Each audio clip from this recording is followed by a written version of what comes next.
My name is Luis Santiago. I work at a retro video game store called RU Game. It's out in the mall, in Brandon Mall. Biggest open video game tournament to take place in one weekend ever in the history of video games. I gotta think so. 10,000 unique players across all of the games. I'm a man of simple tastes, so it was always like a joke that like, oh dude, you just do the simplest things. So I never had anything fancy setups or anything. That's why you don't see me playing Armika. I don't got fancy setups. I do everything simple. What got me in the tournament scene? You want the whole story? Or you just want the gist? All right, so I didn't really like fighting games starting. I used to play like Call of Duty, all these shooters.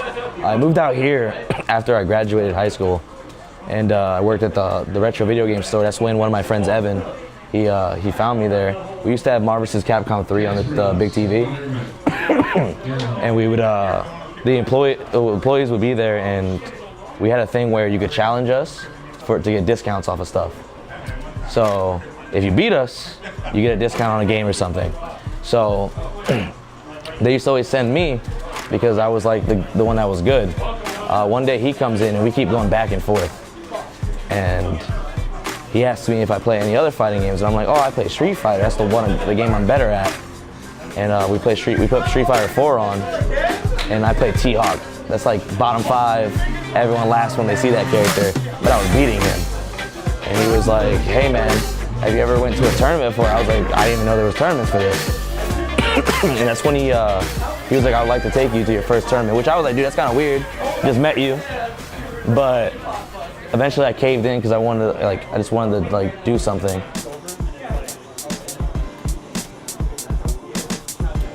You know, when I look for a player to represent Gamers on the Edge, you know, GOTY, GOTE, I look for not just a player who's a good player, who's got skills, but a player who's likable, who the community likes, who the community respects.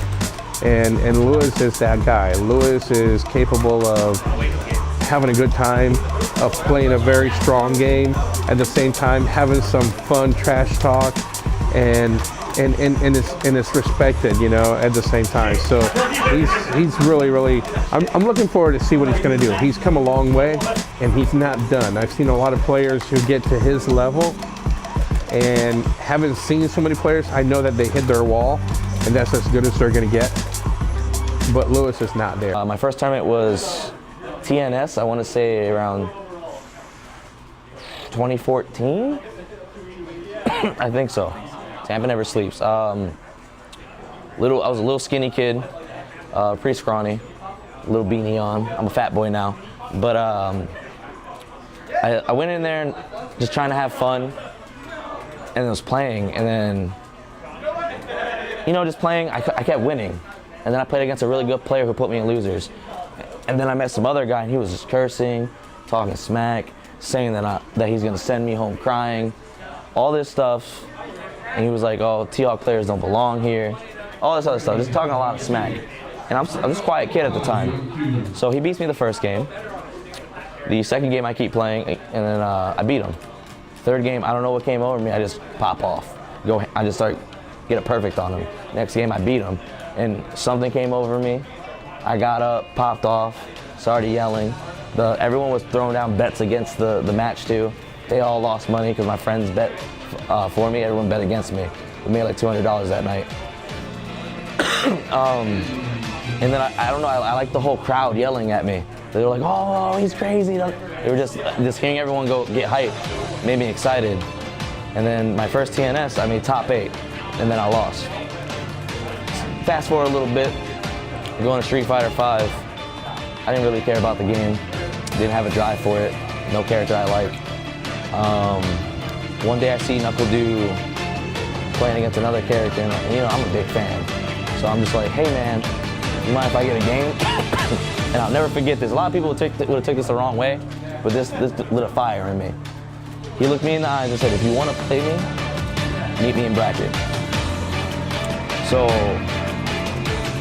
he said that to me, and I was just like, all right, I'm gonna get good enough where I beat you. Since he won the trip to EVO? Absolutely not. And that's one of the things I really like about Lewis. No change. Lewis has been constant from day one.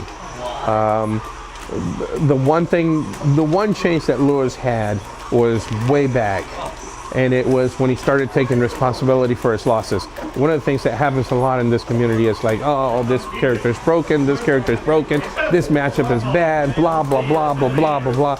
And Lewis was there at the beginning.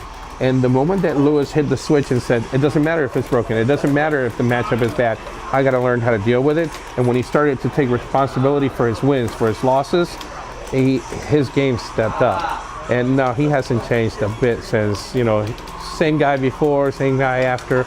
He's still working hard. He's still having a good time. There's no change. He's the same Simple Tricks, same Lewis that was here way back playing Super Smash Bros. and you know, yelling at people and having a good time. Evo, Dew is confident that I'll make it out of pools, but other than that, that's a lot of work. We're talking about, that's a lot of players, man. That's a big pool. I'm gonna have to see how I do at CEO before I can say like anything about Evo, because if I don't work on my nerves by then, it's probably gonna be an issue.